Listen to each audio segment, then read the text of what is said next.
Hey, you guys tired of waiting, or do you need a few more minutes to finish your email? We're bang on time here, and I figure, seeing as how this is the last slot before lunchtime, if we kick off early, we can maybe get away early for lunch. How do you feel? Good plan? Yes, I see thumbs up. So I'm going to ask three guests to come up to the podium. You are in the session entitled Staying Ahead with Artificial Intelligence Data Centers. So we're here to talk about data centers and AI. And the three guests that we have today are Billy Lee Kokshi, Chris Street, and Mohammed Kaziri Mohammed. We're going to call him Cuss because it's just a lot shorter. So guys, please come up to the podium. I'm going to give a brief overview as a complete AI skeptic and a data center neophyte. And these three guys are going to tell me just how wrong I am and set things straight. And then we're going to have two presentations that Billy and Chris have prepared that kind of fill in some of the high view background. And Gus and I are going to kick off a dialogue about some questions I've thrown. And Billy and Chris are going to butt in when I say stupid things, and we're going to have a bit more interaction and try and get things happening. Now, if something comes up that interests you, please go to the microphone and talk. Please get engaged. So, these are the speakers, and I am your moderator, George Michelson. I work in the comms group at APNIC. Billy has 20 years experience. He's been growing and managing businesses. He's 18 years as an entrepreneur, and he has huge in-depth knowledge in telecoms, in the cloud data center, in IT outsourcing.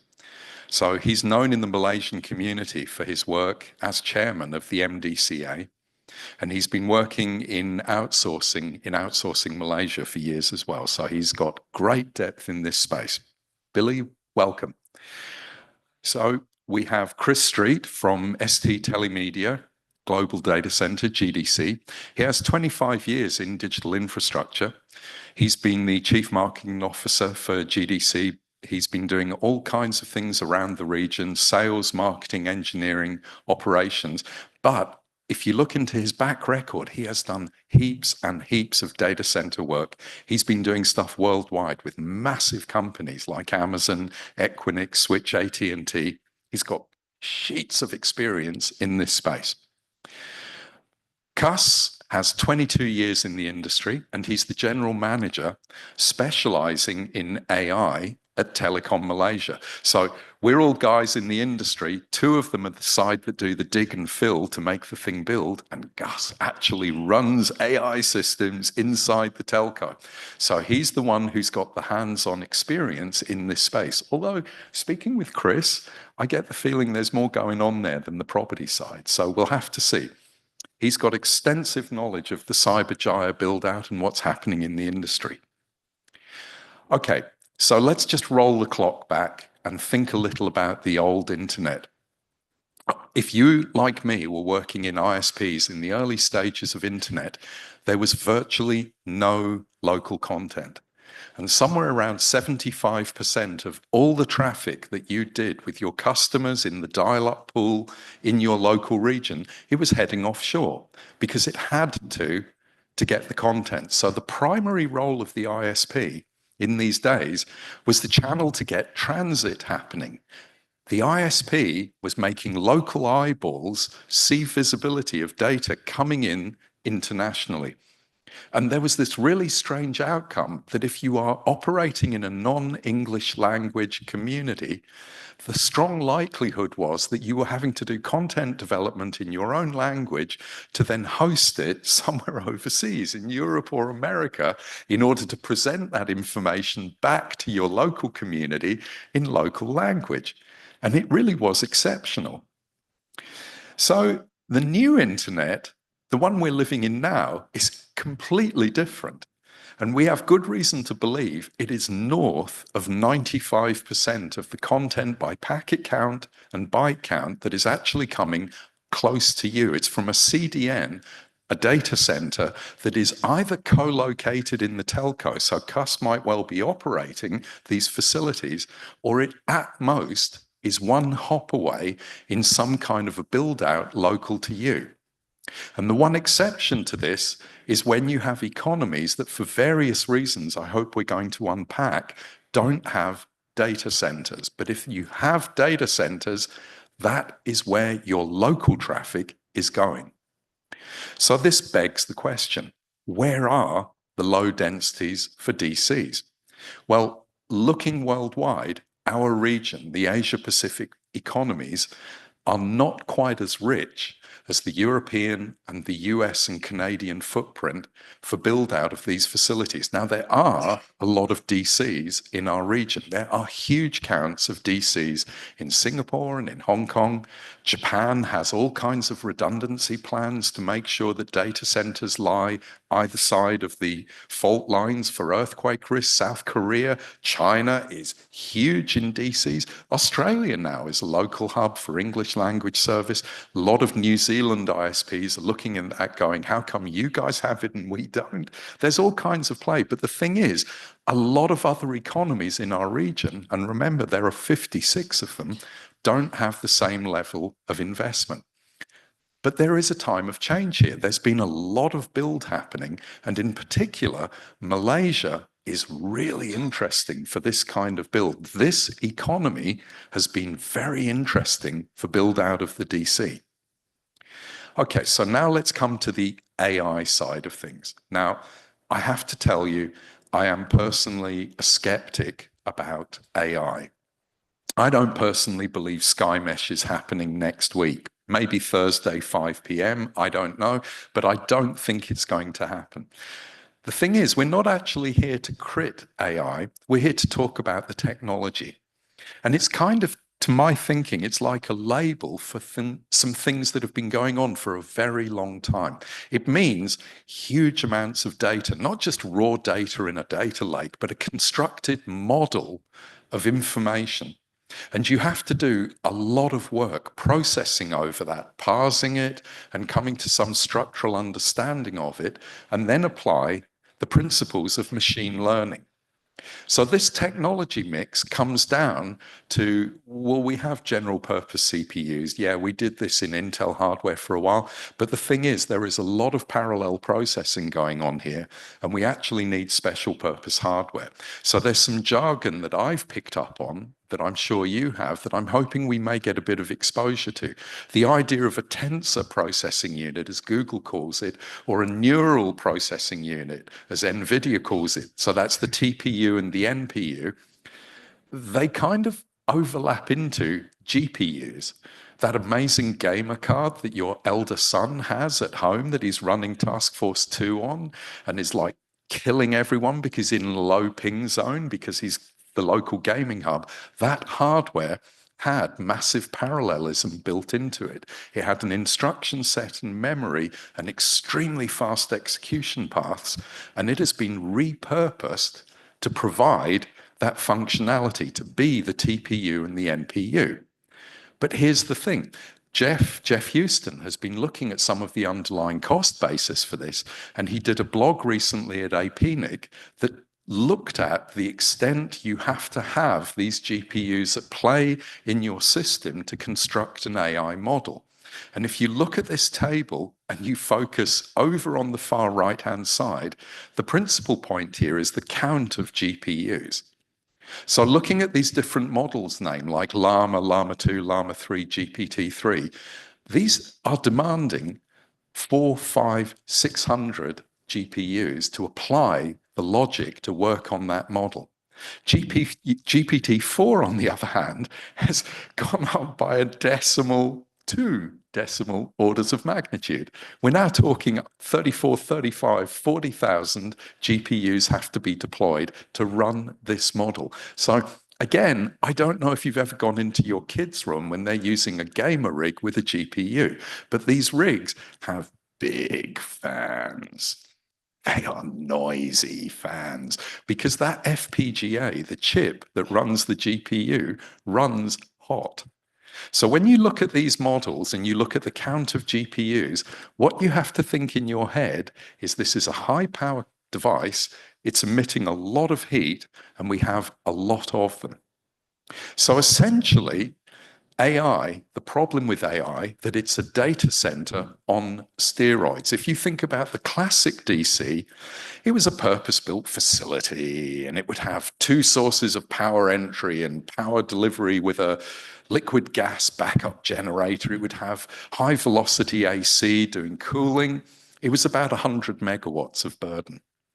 And nowadays, these are a clean build, but back in the day when I was playing in DCs, before they took my pass away because I crashed too many servers, these things were often repurposed other buildings. They might be telco facilities that would have had communications racks, or they might be prior industrial space, so a brownfield where you just wheel in tech equipment and you run and go.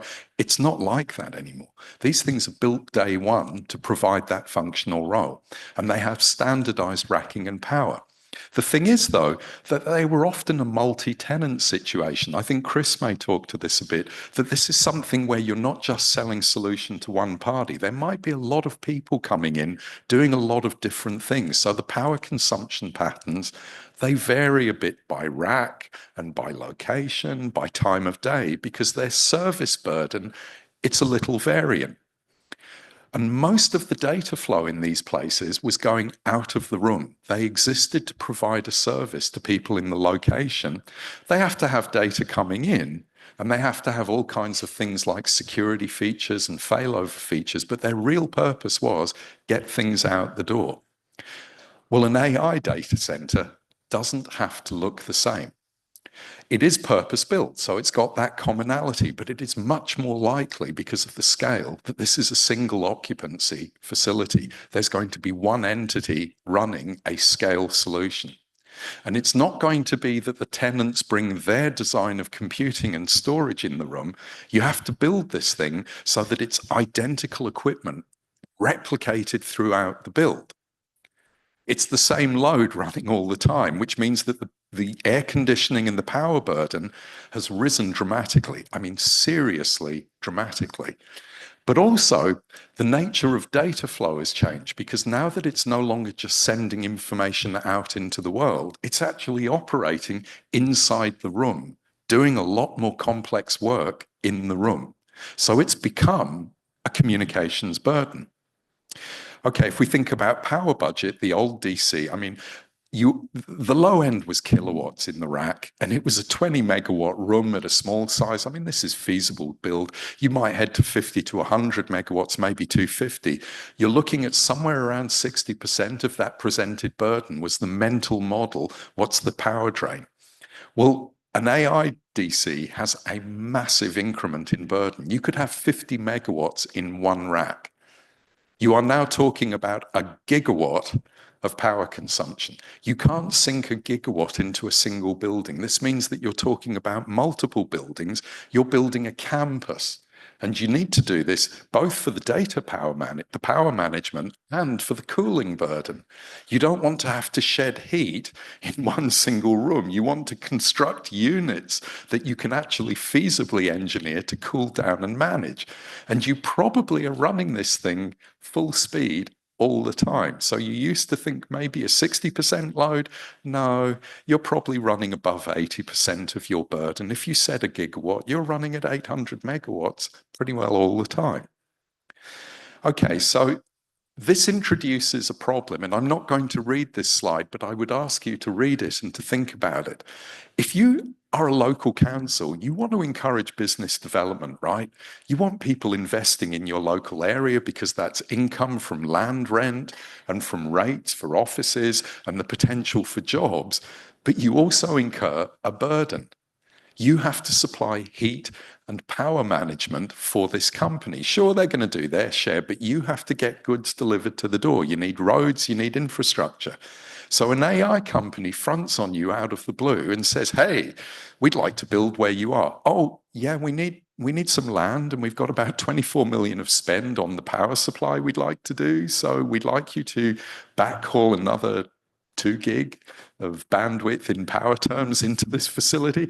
Well, this is not stuff councils are used to hearing, right? This is difficult because it drops on you out of the blue and it's an opportunity you don't want to say no to, but you really need to understand.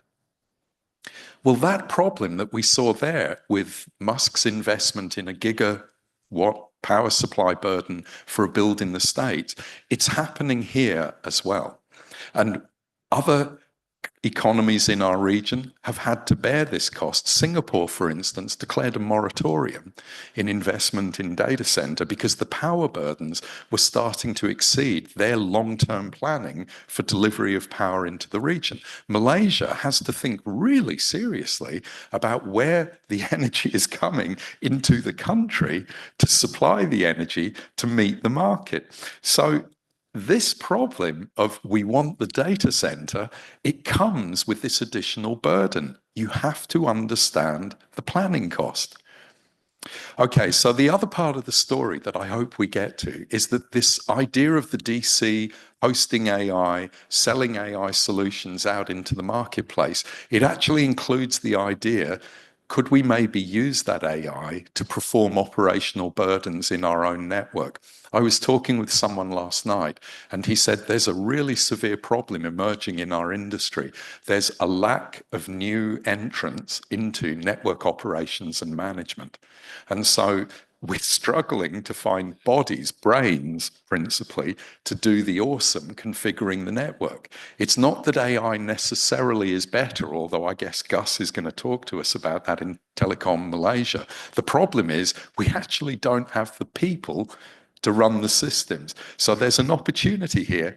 Can we use AI to do things better for ourselves? Okay, so I said I'm a skeptic and that Skynet on Thursday was less likely. But the thing is, that really doesn't matter because whether you believe in it or not, this investment in the data center burden is going to happen.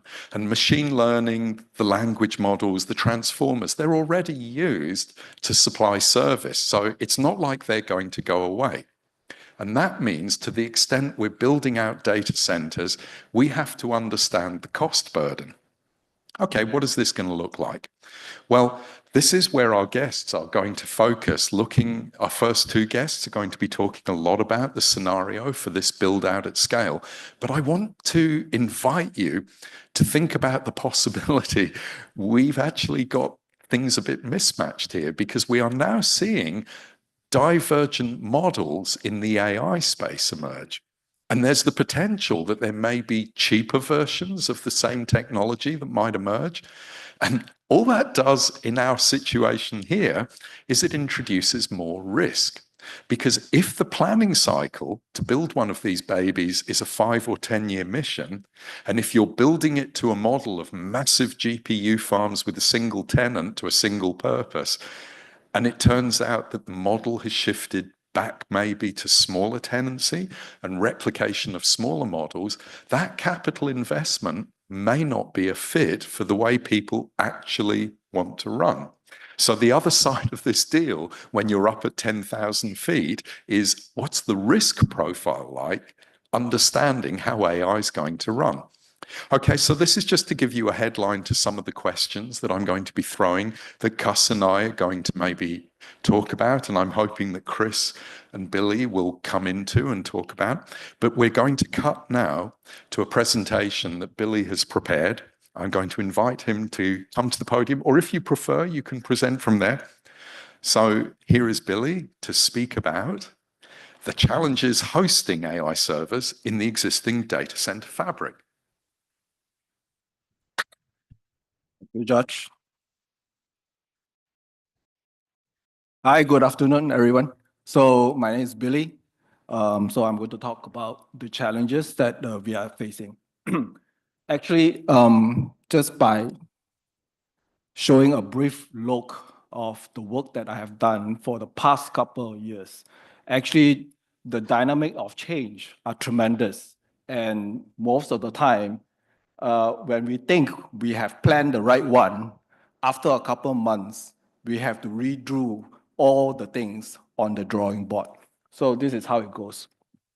So I would say in the range of 2021 and older, right, period, most of the data center built in, I would say, at least in ASEAN region, are usually multi-story, right? The capacity of the site is somewhere around 20 to 40 range. right? Wow, you paid an architect a lot of money for those designs, didn't you? That's my job. Right. So land, we don't need big land. So usually 1.6 acres to 3 acres will be the size for a right data center because of the cost optimization basis. And I will say usually the rack capacity that we design will not go more than 20 kilowatt. That's the usual practice throughout all these years. I would say in early 20s, our rack design is even a lot more smaller, usually around 5 kilowatt per rack. Okay. So, but the dynamic changes since 2021. Okay. So this is another project that I have done in 2022. Yeah, you didn't pay the architect as much money for this one, did you? Most of the work is done by our in-house. In-house? We are rushing for the project. Yeah, you were very cost conscious. Yeah. So this is more towards slightly different concept that we used to do. Instead of multi-story building, now we are building a long factory style, and the building structure two-story building. Okay, and this kind of site that we are planning at the time, we were thinking like 100 megawatt site, right? So the actual capacity you can get is about 85 in the real power terms. Billy, am I mistaken, or are you showing solar panels on the roof structure there in the corner? Yes. So you are actually already in 22 thinking we have to have some amount of power sufficiency coming on site. Yeah, definitely. Actually, sometimes the customers demand, during those days, they are talking about a lot of, efficiencies as well as green energy. So that's where we have to bring in different kind of design concept. We even, but I think for data center build, we usually go for the green build. We design as a green basis. Okay. So for this site, it's 4 times almost larger than our usual practice. Okay? So that have made us think hard how we can deliver and design a data center that can suit the requirement. So from the land of very small land, 1 to 3 acres land, now we are growing into 30 acres land. Why? Because we have to build our own substation, just like Josh has mentioned, Elon Musk, the XAI, they are building and paying their own substation, right, to build on site just to cater the power for the data center, just one building, right? And the rack capacity we have done was 40, right? And then next year, 2023, right? That is very large, Billy. In 2023. So, and again, we have received requests. Right? They say, Billy, we want to build a way bigger data center site. Right? This time it's 400 megawatt site. Right? And the land was given is 130 acres land. The rack capacity, and again, double again from 40 to 80. Right? So this physically is the equivalent of a substantial build out of a suburb for a city. This is the kind of land area and power capacity that people would normally say, oh, we're building a small school and a hospital, maybe a primary school, there's going to be a shopping center and a couple of hundred houses, maybe 1,000 houses in this area. I would say a few thousand. And you're building one DC. Correct. So just now, as we mentioned, right, normally what we will do is, the previous case is that we are building a data center and we have our own substations. And for this case, we have to bring in a distribution substation, right? That is towards for one big city, usually. One big substation to cater for this site, okay? And mention the rack capacity is 80. And interestingly, in 2024, okay? And we also have received another project that is 450, slightly bigger, land size 166, and the rack capacity is 180. This is more than double of a year ago. And it looks like you are also including in that design spare space for future growth in the territory. It looks like you've essentially planned for growth in the asset once you've invested. Yeah, correct. All right. Actually, tomorrow, my closing keynote, actually, I will talk about a lot more about how to do a site selection for a data center. How do we design more in depth into a data center, like what I have done. Right. Today is just a brief design overview. Okay. Tomorrow keynote, come and listen to my next session. Yeah, Billy has to be careful. He can't cut off his keynote speech. So he's giving you a taste of what's coming tomorrow. He's got more details that you're going to want to see. Okay, so in 2025, early this year, we received another demand. This time is way bigger. It's 1,000 gigawatt. Sorry, 1,000 megawatt. So it's 1 gigawatt site. And the land size given is more bigger, almost 600 plus acres of land. And then rack capacity, is still in progress. I cannot share what is the highest rack capacity yet at this moment. But I will say it's a lot more higher than our previous design concept. So you have now included in this plan map, you've included a water reservoir. Yes, we have to. So you have included design of the inputs to manage the HVDC side, the cooling side. Correct. I also noticed that for our American football fans, this is not measured in equivalent to American football fields. This is measured in real football fields, soccer fields. Yeah, sorry. So at least half of the project is now solar farm. Correct. It started that it was the roof, and it has now become half of the investment in land area is laying off your power capacity as solar. Yeah. And about a quarter of the build is the high voltage management and the switching yard, where it was previously in the last build, it was like the top corner, maybe an eighth. It's a quarter of the build now. Yeah. That's huge. So that's a huge size. Yes, you're right.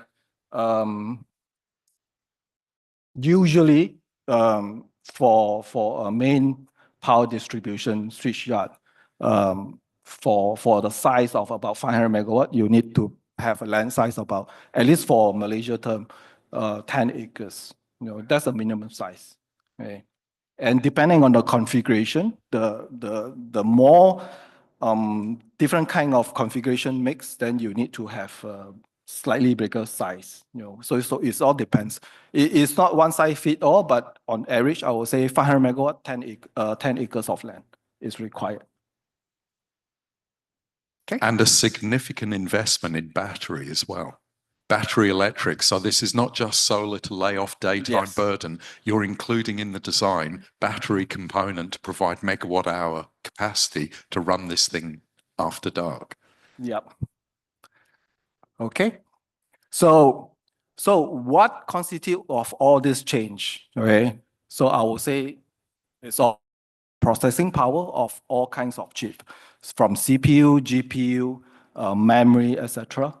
You can see over the years, the power needs on per processing per chip has gone quite significantly. Okay, so if you look at today, a GPU, if it's using a GB200 chip, right, for the Blackwell chip is 1,000 watt per chip. So usually, if you talk about NVIDIA, they are putting 72 chips inside a rack. So that constitutes the power consumption requirement change, right, within the rack. Because of that change, then the way that we design data center cannot be using a traditional method anymore. So, of course, today my presentation is to talk about how you're going to fit in, all this new change, new requirement into your existing data center. I would say for those data center built that have built before 2022, that means you complete before 2022, you often will have challenges supporting all this high demand power rack. Okay? So this gives you a view of the rack requirement. Okay? The most right-hand side is the Mellanox, is for network switch. Okay? You won't imagine a network switch will require a power of 25 kilowatt. Okay? That's the power capacity that you have to design just for network switch. Okay? Only for networking. 25 kilowatts only for switching fabric. Well, for this network switch, actually is powering 800, 200 gig per second port. Okay? So imagine, you can imagine the density of the port size. So this is the in-room switching burden to provide the fabric for these things to do their job. For the AI machine, yeah. Okay. So at the middle is the Meta OVR3 HPR rack. So this is kind of a hybrid rack. It can cater for networking. It can also cater for AI servers. Okay. So on the most left-hand side, the Supermicro NVLink 72. So that is a pure AI plus a bit of NVLink switch. That itself is 140 kilowatt racks. Actually, 140 kilowatts. Yes, that's right. Wow. Actually, please don't be surprised with this number. Personally, I will see this number keep on going up. Okay. At this moment, the highest that I've seen is HP. Okay. HP, they have this, I can't remember the model, but they are running for the supercomputers. Okay. That itself is coming to about 300 kilowatt per rack. So this is just at the mid-range that can cater for everyone. And on an earlier slide, you mentioned that we've exceeded the capacity for a lot of places that are in the hot and humid space to use dry air cooling inside this facility. You have had to move to a liquid cooling solution to keep the heat density into a sustained level. Yeah, so that's why I put in this slide, right? So if you are planning to put AI servers into your data center, okay, if your server capacity, okay, the requirement for per rack is less than 40 kilowatt, you still have a chance, okay, to easily retrofit your data center to cater for these AI servers. So this is one of the technique that published by NVIDIA. So if you are using this DGX H100 chips, okay, so what you can do is, okay, there's a four servers over here. You can have a blank rack next to each other, so that usually, just as I mentioned, right, if you are, we usually will build a capacity of 20 kilowatt per rack. Okay, so you basically will do this layout so that you can consume two cold air coming from 220 kilowatt to support this 40 kilowatt rack. Okay, so this is for traditional air cool environment. That means you are blowing cold air into your data center to cool down your server rack. But you've had to half your density in order to achieve the airflow to get twice the volume of air through one power burden. Yes, correct. Yeah. That's how you can easily achieve by supporting this kind of requirement. Okay. And if you are using more than 40 kilowatt racks, then you need to use different kind of technology to support. Right? So generally, there are three ways. One way is that you use this red door heat exchanger, which I think some of you might have seen. Is sometimes they have the extra panel that install at the rear side of your rack. Okay? So it's slightly extruded out from your normal rack size. Okay? So that is one easy way to resolve it. It's just that either you need to find a red door exchanger vendor that can fit into your rack, or you can buy a whole new red door heat exchanger rack, okay, and put your AI server into the rack. Okay? With this, you have two options. If you have a chill water system inside your data center, then you can easily tap into your chill water pipe and run through that and use that to cool down your heat load within the server. If you don't have a chill water system inside your data center, what you can do is that you can opt for some that using a free cooling to cool down this heat exchanger. There's two ways to do it. So if you don't have chill water, you still can do it. But my recommendation is to go less than 80 kilowatt per rack. You can't do more than that. Yeah, if you're going for red or heat exchanger. Okay. Then we have this immersion cooling. Okay. You can see some of the video in the internet is talking about dipping your servers Billy, into. that's seriously weird. I mean, YouTube videos of kids running their computer in cans of cooking oil, but on an industrial scale. Really? Yeah, actually, this immersion cooling technology is not new to our industry. I think the first immersion cooling tech that I have experienced was about 10, 15 years ago. So it's been a long history. It's just that it have not been widely adopted by the industry player because there are many different challenges for Well, immersion the cooling. operators don't like putting swimming goggles on to get in the tank Yeah. to do swap outs. Well, usually the tank, right? Usually the tank is just like your ice cream, your fridge box. You just So it's a surrounding enclosure. correct. Right. It's like a fridge. So you Okay, just so I run my DC in a fridge. in a way. A Smeg fridge with a nice door with like an ice dispenser. Okay. There are two ways to do it. Some is using the style that is where you open the door here, but you have to pull out a tray. That takes out a lot of space. Or you can put in on the floor and the door is open up. Okay? So it's like a pool tank. But the central point in this is that you get the efficiency of running one massive heat exchanger, and it's a closed cycle system. Correct. So basically, your server will be dipped into a liquid. Okay, there are many different kinds of liquid. So we usually will use dielectric liquid that will have a much more better way to discharge heat out through the liquid. Okay. So that's another way to do it. But for me, throughout all these years, this technology is a good solution, but it have not been able to widely used by the industry player. Because there are many different challenges. One I will see is that there's no standardization of the equipment, the configurations, etc. And there are also no standardization in terms of the dielectric type, because there are many different type of liquid. So because of that, I would say that put a bit of concern to the operator. Whether I buy something from you, I'll be tag along with you for forever, right?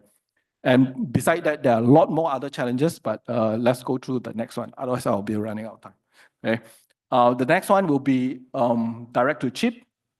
Okay. Basically, what you do is that you bring the heat exchanger closer to your rack. Okay. We call it CDU. And then this CDU will pass through a liquid. Either it's a dielectric liquid, the same type, or some are using water. And then you have a cold plate installed inside all the servers. Okay? And then you run through this CDU heat exchanger into a cooling tower. Okay? And this is widely used now, I would say, for the past 2 years. Especially, you can see a lot of manufacturers, server manufacturers, are incorporating this cold plate technology into their product. Okay, so for example, just now, right? If you look at this slide, you can see they are putting this CDU. Okay, that's why you can see all the pipes.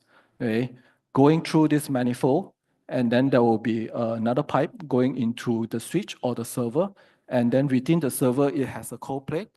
The liquid pass through it so that you can draw out the heat from there easily. So the plumbing is an inline and an outline for each U of rack occupancy, and you have to terminate that, but you don't have to do the bonding on the board. They've done that. You just have to plug in parallel through the rack. Yeah. You now I will say most server that runs high density will come together with the cold plate pre-installed into the server. Of course, there are some that don't. Some will do it. Like this, Super Macro, they also have a CDU at the bottom of the rack, right? Yeah. So moving on, this is a view, breakout view of the thing. You have a mani-flow. You have the cold liquid going into the server and the hot liquid coming out and going back to the CDU.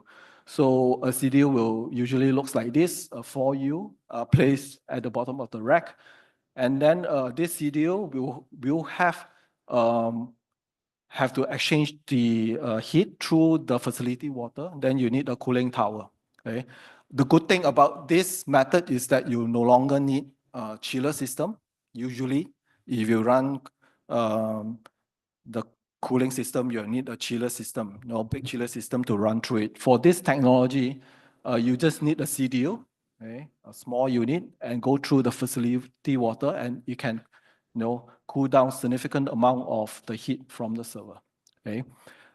Just now you can see that each rack, the bottom of the rack, will place with the CDU, or you can have an option as a row base. Okay. Row base usually have a bigger capacity. The product design lately that I can see that per row base CDU, it can go up to like 2,000 to 3,000 kilowatt per row base CDU. That means you can use this instead of putting all the CDU at the bottom, then you can do the heat exchange through the pipe wire here. Okay. Yeah. That's a brief view of how it was done. And like I mentioned, manufacturers now, server manufacturers, they will try to incorporate everything as one single product. So it's easier for you. You don't have to worry too much. You just buy everything from them. They will pre-install everything and help you run through all the necessity component. Okay? But if you don't have, then you can buy something like this separately. From the different vendor, you can install into your rack. Okay? But of course, you need to install all the cold plate into the server as well. Right? Yep. So this is the CDU, this is the cold plate. Right? And I'm seeing there are certain technology provider now, they are not only using cold plate on the chip, on the CPU or the GPU, they're also now doing it on the memory. Okay? And some providers are trying to cover a lot more beside these few components so that it's much more efficient. There's no need to cool down, you use air to cool down the remaining portion of those that is not covered by liquid. So if you come back to a 10,000 foot thought, this is not a general purpose facility. This is not a build out that says tomorrow, oh, I know, I'll sell half of these racks to the Malaysian Education Department to run a website on. This is purpose-built racking. This is purpose-built cooling, purpose-built power distribution, purpose-built everything. It has one mission in life, run an AI service. That's it. Yep. So yeah, that's an overview of the latest AI rack that you'll be looking at. And of course, for direct liquid cooling, there are two different methods. There's either two-phase change or single-phase change. Pros and cons. Okay. As I mentioned, actually, I have done some calculation. If the liquid can last for 10 years, that means you buy one time at the liquid, it can last for 10 years inside the tank without evaporating. The ROI compared to whatever way that you are doing are much more efficient and cheaper. Okay? Because why? This basically have throw out quite a lot of necessity equipment required. Okay? You just need a tank, you dip the server in. But of course, the efficiency one side, another concern is that because you will be dipping your server into the liquid, dielectric. And a lot of time, some server manufacturers will consider the server's warranty will be void, because it's not a normal operating. Yeah, this is not your mother's computer. You don't stick that in a jar of cooking oil without voiding the warranty. Yeah. Right. Okay. So I think that's all from my. Yeah. So of course, the rack density has gone very high, right? The power distribution to the rack is also getting more challenging. Okay, so I think previous years, the prior years when we don't have this AI, we usually don't bring the busway into the data hall. Normally we will stop at before the data hall, then we'll bring in a PDU and distribute locally using a separate cables. But with all these new changes, basically you can't do that anymore, right? Then you have to bring in a busway on the top of the rack. Okay? So each busway, the highest that I have done the design is 3 busway per row of rack. Okay? And each row of rack, you have 2 different busway to distribute the power because the density of the rack is too high, right? If you're not noticing it, about 10 rows down in his table on the right, he's talking about the reference weight per meter just to supply the power. And it's 20 kilograms per meter of weight burden. So if you think about a traditional DC where people suspend trays from the roof so they can run data cables, you're putting 20 kilos per meter on that. I mean, that's a lot of weight. Yeah. So that's why I say a lot of time, the design of the data center prior to 2021 usually is difficult to retrofit to fit in. Yeah, this is clean build. You're not putting this in an old facility. You are starting day one designing for this tenancy. The whole thing, ground up. And paying an architect to put that amazing finish on the outside of the building. Okay. So that's all from my side. Thank you very much. Yeah. Billy, that was fantastic. Thank you. Chris? We now have Chris, who's going to bring us another perspective on this. Here's a reminder of Chris's background, but you guys know him, so he's going to kick off. Chris, take it away. Okay. So, like most of the presentations I do for the past 6 months to a year is I try to let AI do it. Talky, little bitty. So I like to let AI kind of try to do the presentation. As you can see here, Copilot failed. So this is not a picture. It looks like a data center. Come on, it's got flashing lights. This is not a picture of an AI data center. You can clearly see with the lack of airflow and the containment. They do have nice, pretty lights floating, but I don't think any of us have anything to be scared of with AI taking our jobs in the next couple of years. So I'm going to talk about data center markets in APAC across wider APAC. I will dive in a bit into what here in Southeast Asia. And I do like to keep it a little simple, so lots of smiley faces.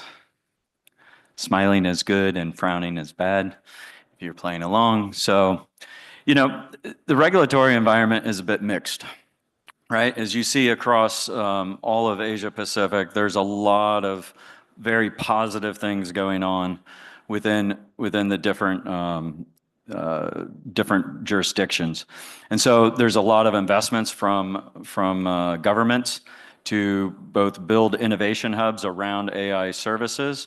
Also, you're seeing them build models specific to the nations, which is all a good thing, right? I mean, and there's a lot of different size models going out now. If you go to Hugging Face, right? And you can get a model pretty much for anything you want at any size you want, whether you use the big guys, but you can use customized, very small models.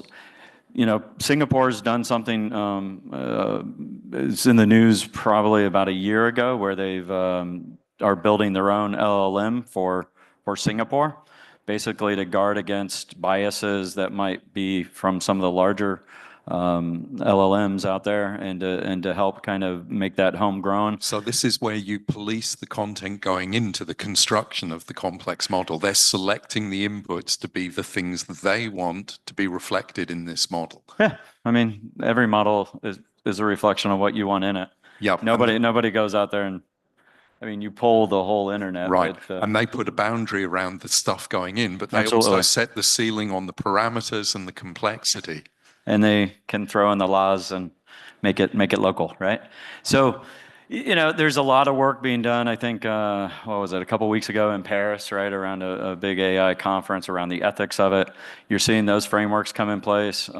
Probably not what the community everywhere wanted, but there's a lot happening in this space, and it's happening now. And so, that's a good thing, right? I mean, this is a tool that nobody really, even today, nobody understands the black box, right? And so that should concern all of us, for the people that actually build the infrastructure that runs the internet and all the other great things that it does. But when you don't understand how it works, that can be a bit concerning. So I think from an ethical framework perspective, that's a good thing. Looking across wider APAC, there's a lot of changes happening in the past 2 to 3 years around foreign direct investment, FDI. And this goes directly into our sector, right? Digital infrastructure. Things like Vietnam last year opening up their market to foreign ownership of data centers, right? You're seeing movement in the telco space within Philippines, right? Here in Malaysia, there's opening up. BOI in Thailand is building whole incentive packages to drive digital infrastructure build in the Eastern Economic Corridor, right? Just to the east of Bangkok down south. So that's happening throughout all of Asia, right? And that's again a positive. Now we get to other places, right? 2019, George mentioned it, right? Singapore put in a moratorium. That is also becoming a lot more frequent, right? Up in Seoul, you've got power constraints in the greater Seoul metro. They've pretty much tapped out.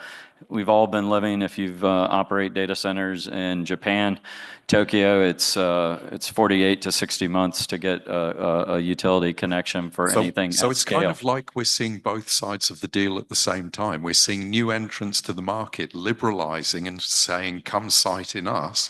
And we're seeing other players saying, we're saturated. We need to think really seriously about infrastructure. Yeah, and that's definitely happening, right? And if you look across that and you match it to what's happening, it's really the kind of maturity level of the market, right? From a maturation level of what's there. And here in Malaysia, right? I mean, if you look at all the projects that have been announced, and there's a considerable amount that might be classified in the PowerPoint project classification, but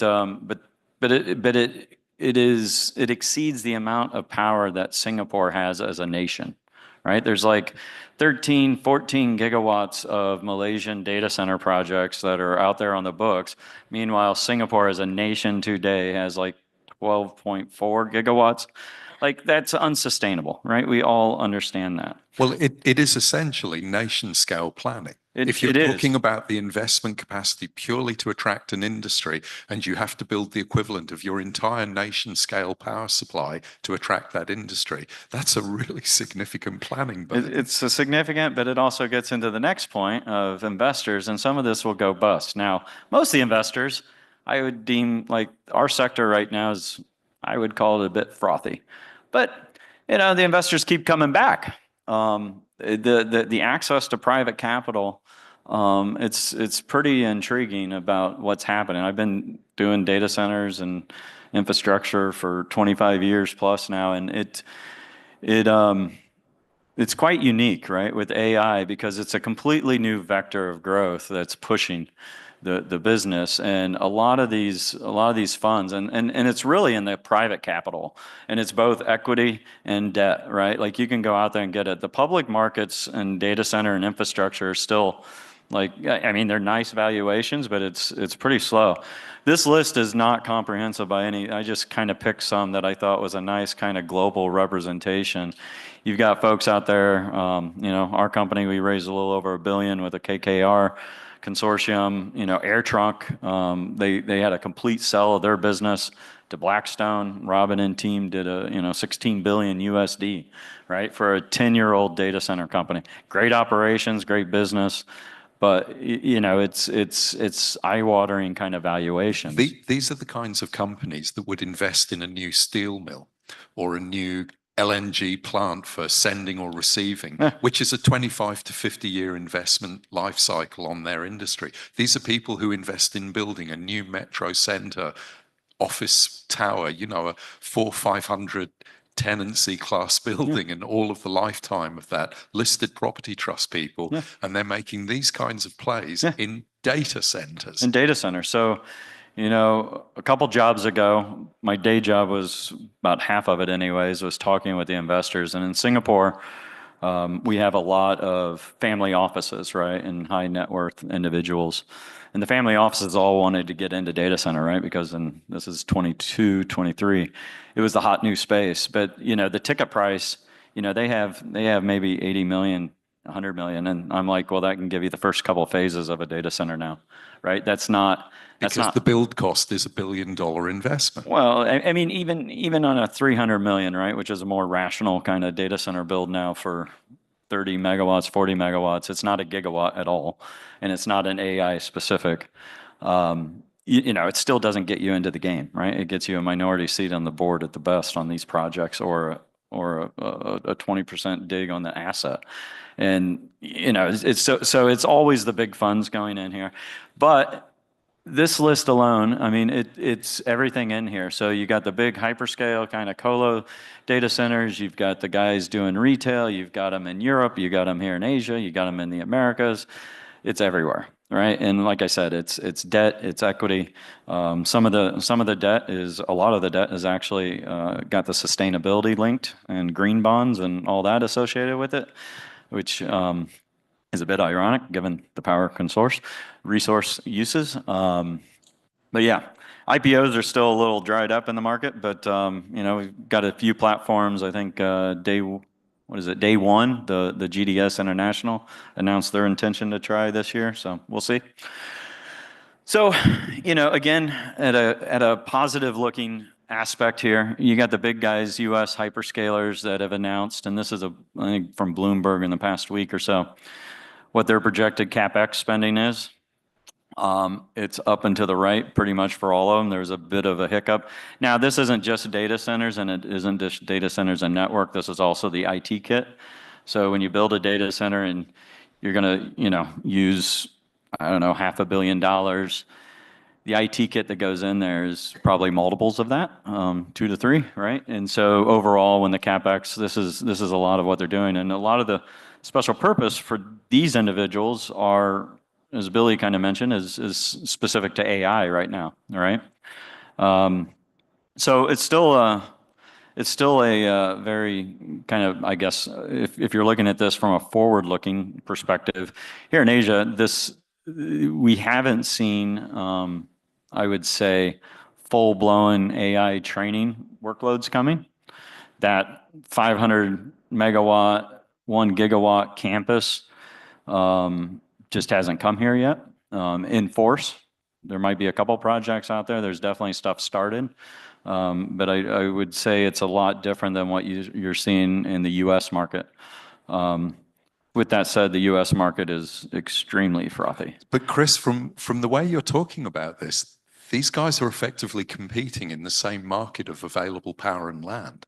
So to some extent, there's a bit of occupy the space, right? If Microsoft in 23 made that scale of investment to acquire more data center than Amazon at scale at that time, they've occupied the space.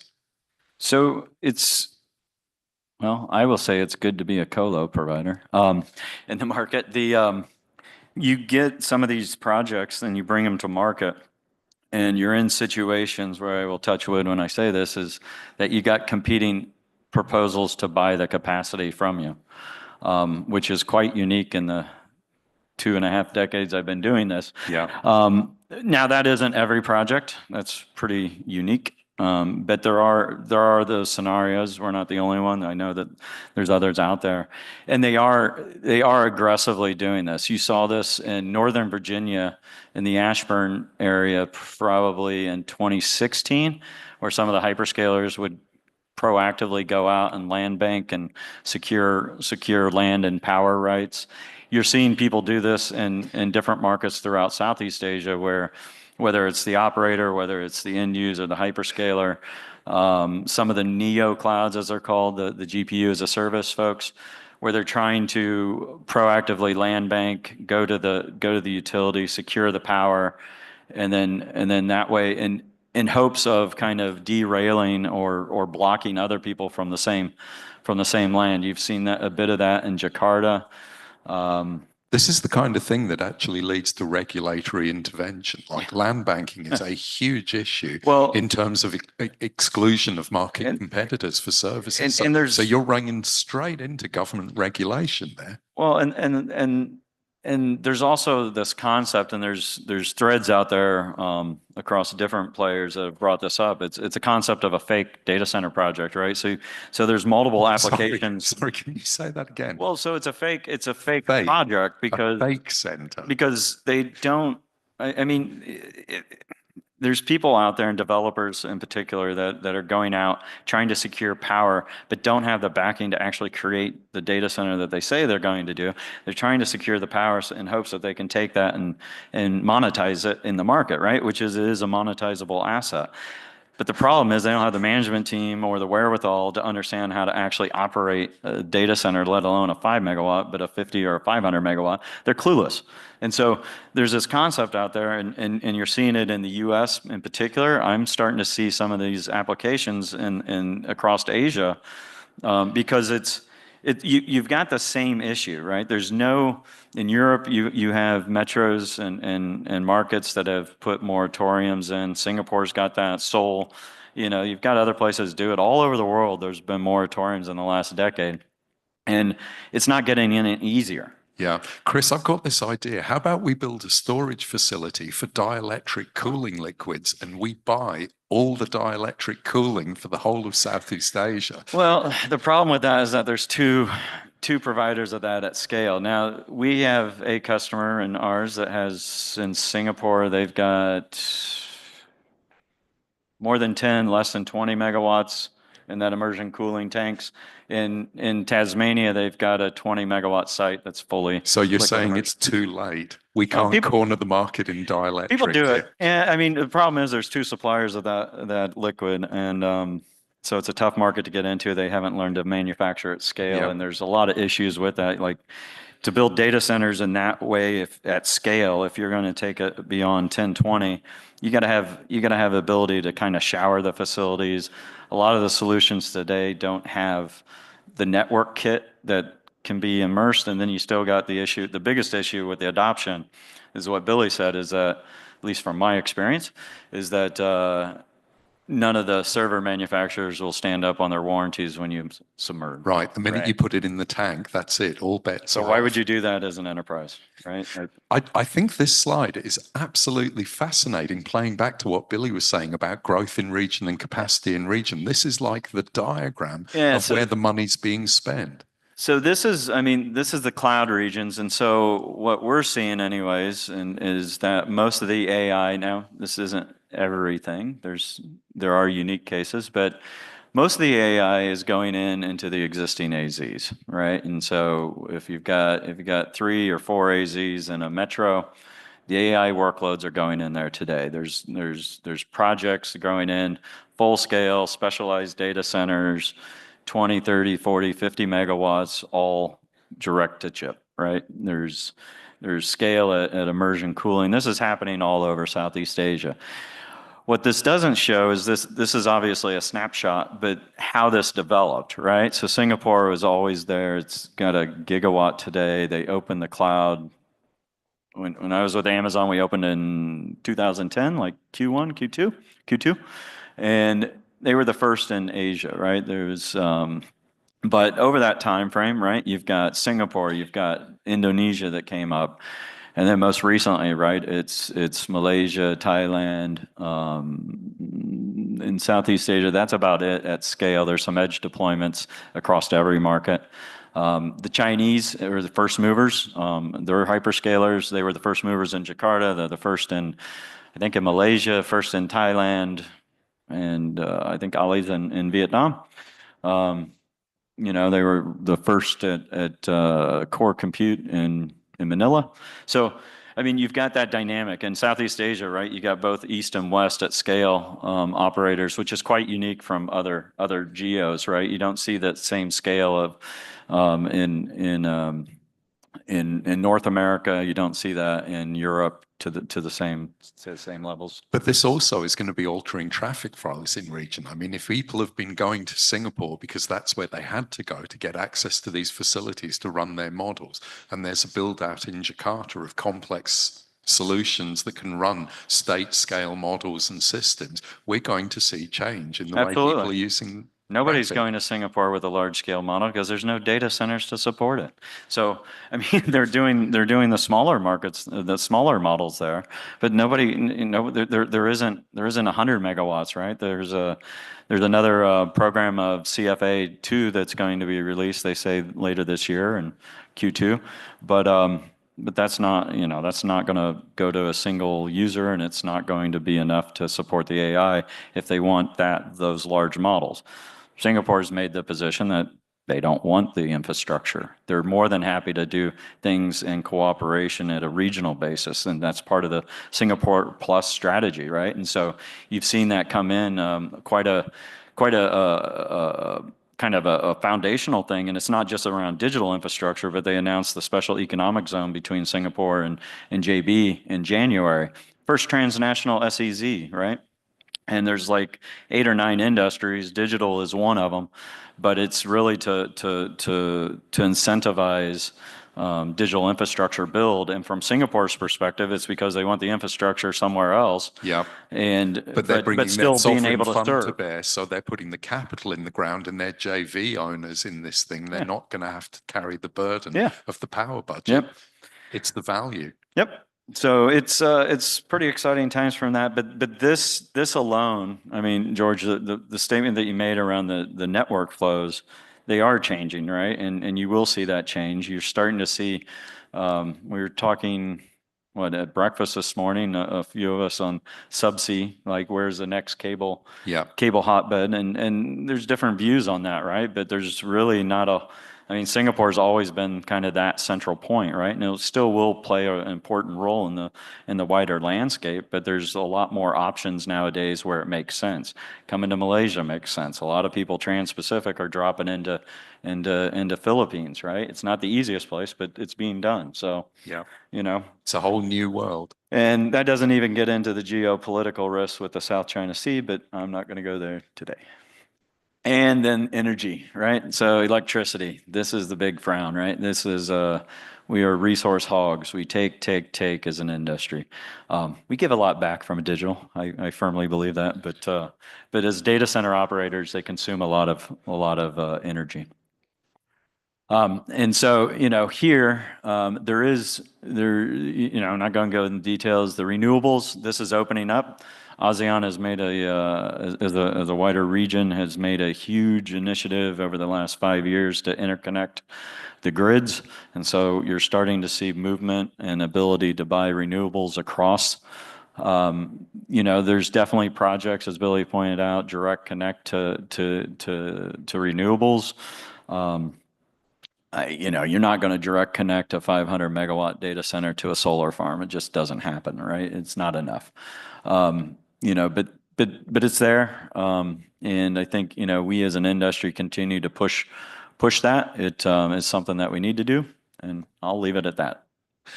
Chris, that's been fantastic. Thank you very much. So we're going to change pace a bit here.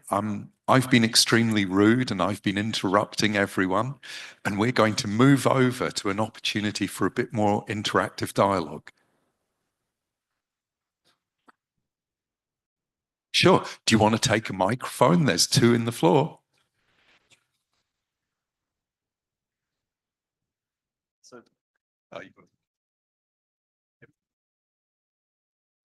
It's probably the way forward. There's definitely within jurisdictions around Asia Pacific that they're much more sensitive to that, and but it's definitely every jurisdiction, every government is looking at that and how it goes into it. At the end of the day, it's probably the path forward. Billy is going to be cautious at this point because he has a keynote speech coming in this meeting when he will be discussing nuclear power.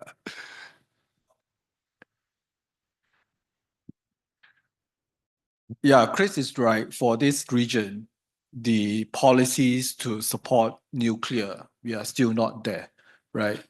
In order for us to move into nuclear, it's still a long way to go. But personally, I see there are a lot more other interim options that still low carbon than burning fuel. Yeah.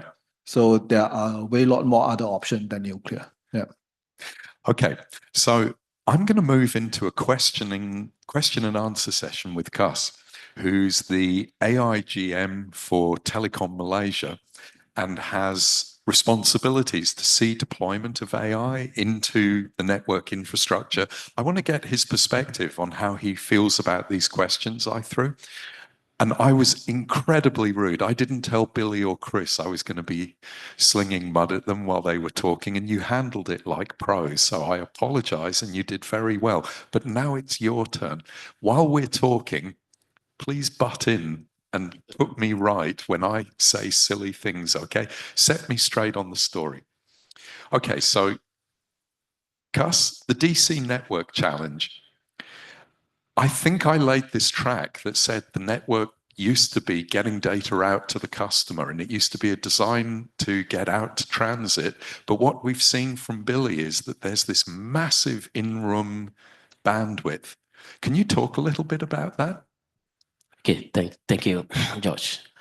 I feel guilty when I'm sit here because I'm from the software guy. Because all this AI training and inference, I think I trouble Billy and Chris to basically think a way how to cool this thing down and to meet the power requirement, right? So just to talk about the question, I think everyone knows these AI workloads require a massive east and west traffic exchange between server and racks, as compared to, I think, the traditional way of building server is we always think about what is the north and south traffic requirement, the gateway for us to go to the cloud, to the internet. So this make a big change on how we design our AI infrastructure or GPU, right? So I think the adoption of the infinite band, where we talk about in between server communication requirement, speed requirement, up to 1.6 tera. I think this is the new thing that we see changing. So this is bandwidth between racks, Yes. between devices in rack, Yeah. and it's doubling or tripling Yeah. to supply this class of service. That's a massive change. Yeah. Billy, is that why we had the increase in cooling demand for the switching plane? Is this just the sheer cost of the east-west traffic is driving up the burden? Yeah. How about I take the podium and you have the mic? Thank you. Thank you. So, Gus, there's another aspect to the network burden, because it's not just about the bandwidth, but there's a latency question here as well, isn't there? Yeah, we need ultra low latency, especially when you do this AI inference, right? For example, I take the use case of for us to do this text-to-speech, avatar, or audio speaker recognition, right? So you are talking about the latency, ultra low latency to really give the best experience to the user. And so this means we're trying to avoid routing Yeah. practice. This is essentially switching fabric. Yeah. And you avoid any routing burden in this facility. But that's a massive switch fabric. I mean, we're talking from the scale we're talking, even if it's every alternate rack spot in a building 3 to 4 times the size of this space. That's a lot of capacity. Jeff, you want to throw in? The difference between AI-based data centers and what we used to do is that we're now trying to actually make the data center the memory bus. That what we're actually doing across the data center is remote memory calls. Now, the trick about remote memory is that each individual transaction has an address. And so all of a sudden you aren't constrained by serialization, which is really cool. You can actually splay those transactions across multiple paths in your switching fabric, and that's okay. They can actually get out of order. It doesn't matter because it's just loading up remote memory. That's good. But the problem is they're very short transactions, and that's a burden on the switching because you're not doing a train of packets inside a large stream. Each packet is its own adventure. And so that's what's kind of causing the complete rethink of the switching infrastructure in these centres, that you can't use the old techniques of forging a path and then banging a whole lot of packets behind a path, because now each packet is its own adventure inside a dense switching structure. You need to splay because you haven't got serial speed. You just don't have enough speed. So Right. you've got to push it across all the paths you possibly can to simply get the throughput, because you're actually trying to make a data center a memory bus. Right, you're trying to reduce the latency, and if you had long-held associations, the burden of building up the path would be amortized over all the packet flow. But if you're doing point-to-point, memory to memory, there is no there. If someone wanted to tell this industry that they've now gone from delusional into a large drug-induced fantasy, they wouldn't be far off. Because all of a sudden you're trying to scale up what we used to do across bus-sized dimensions into across large amounts of floor space, and trying to get the speed and throughput, which you could only get normally inside of 1 or 2 meters. So this is an engineering challenge, that is literally difficult at every degree. Yeah. And the fact that we think we can build it is great. The odds that we can scale this up further, I think, are really, really tiny. And, hats off to them with the nuclear power at one end and water cooling at the other, and this phenomenal amount of speed you're trying to get out of switching fabrics, which we only barely understand. So, good luck, guys. So Cuss, it's a quantum leap, right? I mean, we're now talking about making a commitment to a significant jump up in cost burden. Can you talk a little bit about that, how you see that for TM? Yeah, I think when we start, right, building, because I'm in charge of building this GPU as a service. Back in December, I think we do the soft launch our GPU as a service offering for Malaysia and also this region market. Yeah, I think we used to have this power requirement per rack is about 5 to 15 kilowatt. But it's now normal to have this 50 to 75 kilowatt.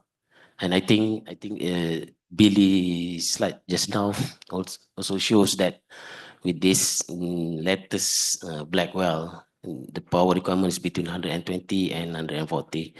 So I think, yeah, I agree with Billy. But what kind of lead time are you working on to engineer this? Are you planning 5 years out? Are you planning 10 years out?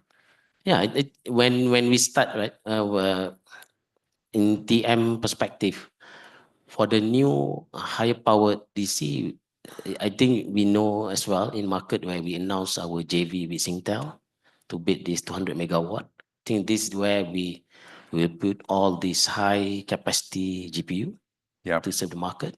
But our existing infra, we saw the option of this doing localized liquid cooling, and which is we can retrofit into the existing setup. So that's the way forward for DC operator like TM, where we have this mix of new DC and also the existing infra. So Gus, it's kind of funny you're sitting between the two arcs here, because we had Billy saying that you've reached the ceiling that you can do in the existing DC, and we've got Chris who's in the business of building out new greenfield facility, and you're saying you're going to sweat the existing asset.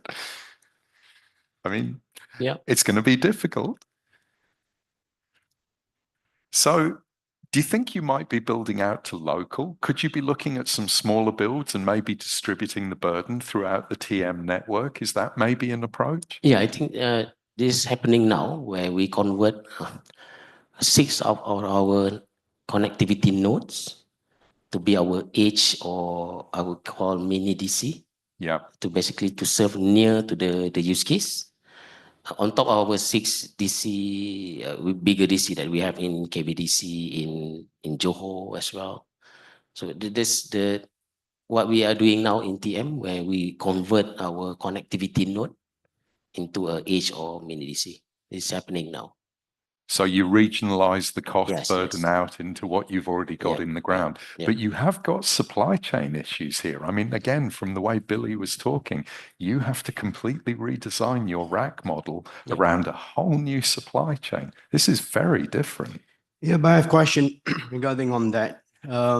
Yeah, as US Hi, kind of sorry, can you explores- identify yourself? Yeah, just my for name the is record? Hadzik Raza. I'm from SIG Limited. Yeah. From Job Street, basically, known as Job Street in Malaysia. So I have a question.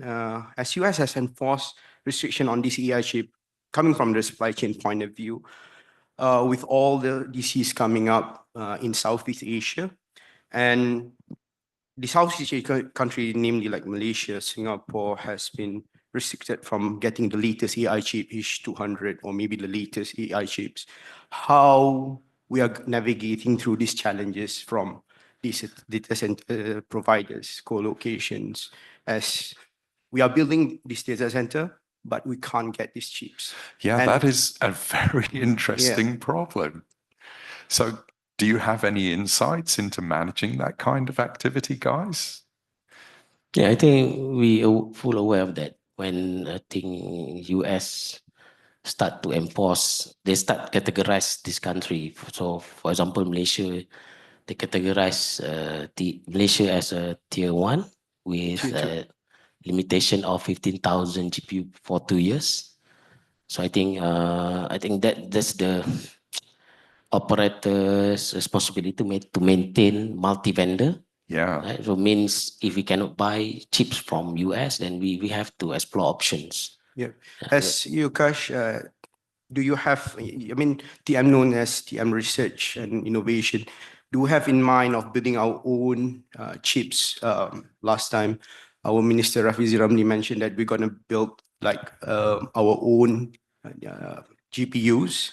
Are we looking into RISC-V kind of architecture in the future made by Malaysia to navigate these challenges? But if you think about the technology burden to arrive at the door to build this level of chip complexity, this is a significant capital investment in fab and in back-end technology. This is not a small burden. I mean, we have just seen that capital investment with America asking TSMC to relocate into mainland America. I mean, fab plant build, that's pretty high, isn't it? Well, one thing to remember, right, and right, wrong, or indifferent of the U.S. export laws, is that the chipsets that are the target of that are very special purpose processors, and there's a whole myriad of competitors out there that have different processing profiles, different speeds, different efficiency curves, and for different workloads actually are, at least if you listen to their brochures, better tuned for it than a high-end GPU, right? And you still got a lot of different alternatives. There is a whole new ecosystem coming up out of China. If you're open to that, is looking to basically compete head on with NVIDIA, and that they're probably still probably a couple cycles behind based on initial tests. Happen. We could see some diversity. It's not. It could happen. It is happening, right? And because it's forced by the U.S., right? So they have to do that. But there's a whole lot of investment that gets them to the point, George, to being able to even commercialize that on the infrastructure, and there are steps being taken at the political level to stop that. But the genie's out of the bottle, so to speak. Yeah. So Gus, I'd kind of like to shift pace and talk a little bit about applying AI to the infrastructure you manage. That's one of the strategies you have been exploring, isn't it? Using AI in the network management. Yeah, I think if anyone here in the hall using Unified Broadband, one of our product or MES, if you encounter any downtime, you receive a WhatsApp, right? So this is triggered by machine learning from our backend system. So it able to predict the failure, and we communicate KCI to our customer upfront instead of we wait our customer to talk to our call center. So this is one of the use case that we implement internally. But yeah, back then we only talk about machine learning because I think everyone from the software side back in 2013, 14, we quite I'm not sure is the best word, quite reserved when we want to talk about the word artificial intelligence and expert system because I don't think it's expert enough. So we call it machine learning algorithm, right? So okay, we already implement this. So another use case is we use for our predictive maintenance for our network. Right. So it's about algorithm and So prediction. fault isolation, but Yeah. preemptive. You're kind Yeah. of doing your maintenance cycle Yeah. and replacement cycle. You're now using it as a planning tool Yeah. to manage that Yeah. kind of stuff. Yep. Chris, do you actually foresee a real lights out operation in this? Could you imagine these DCs self-managing? Is that getting a bit unreal? I mean, people are trying to do that. I mean, I think we're still a ways away from that. I mean, we use AI in our operations today. We started from a POC a couple of years back and started rolling it in, but it's along the preventive maintenance. It's looking at efficiency, but it's not anywhere close to being able to do control, right? Yeah. And so that aspect of it, humans are still needed. And I think from a colo provider, end users might have I'll say a shorter path to that lights out. From a colo provider where you got to satisfy multiple tenants in the same building sometimes, I don't think it's commercially viable to tell them that you don't have anybody on site. Yeah, we were lot of talking server earlier, fuckers out and there. you implied it was actually a contract no-go area. People don't want a human-free DC. Billy, do you foresee a fully automated DC build? These systems you're talking about designing, there wasn't a lot of human in them.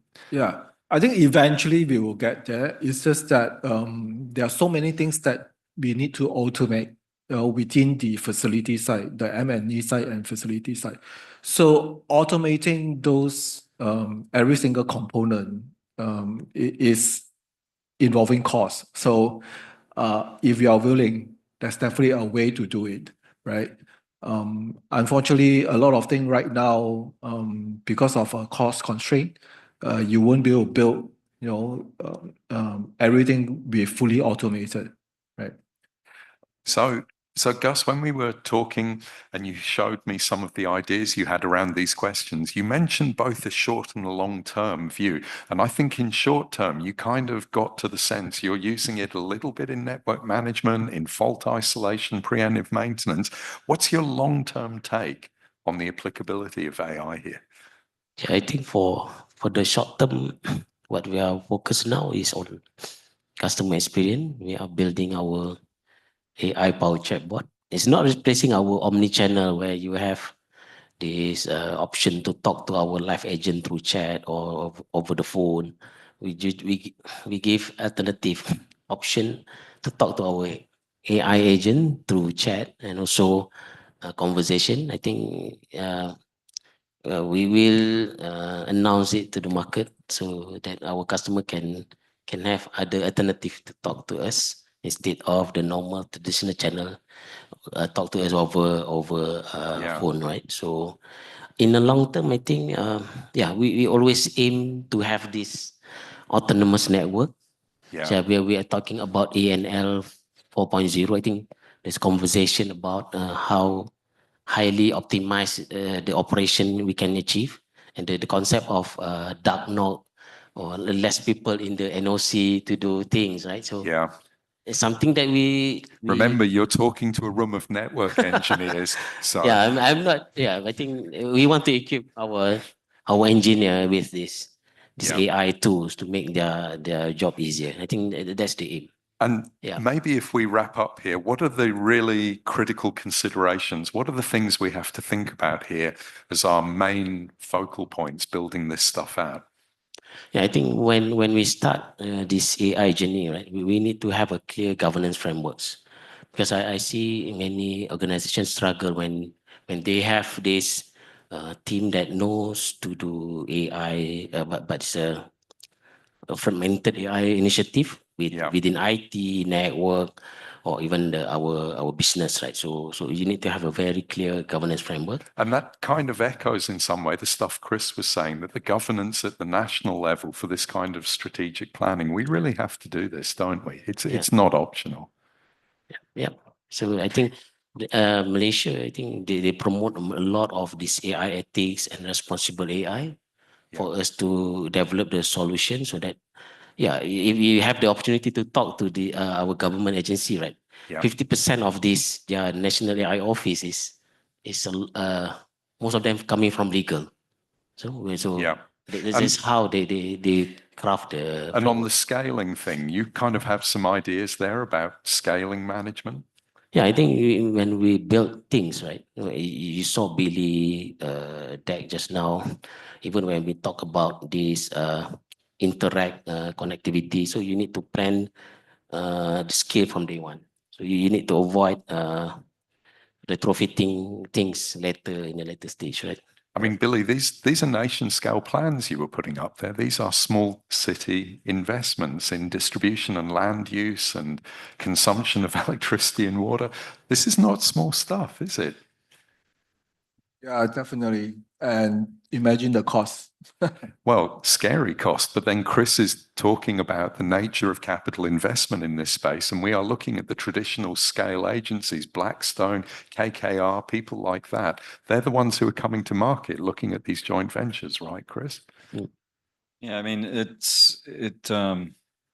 it requires a view of 5 to 10 years minimum, right? But not knowing what's going to go in some of these buildings, that's always been a challenge in data centers. Is the IT tech refresh is considerably faster than the building envelope, and so you're trying to maneuver that. But the stakes today with the AI profile and the kit is a lot higher. Yep. Billy, Cuss, Chris, I would like to say thank you. I learned a lot. It's been absolutely fascinating. Thank you very much. Thank you. And with that, we have 9 seconds until lunchtime. So can we just stay for a panel photo?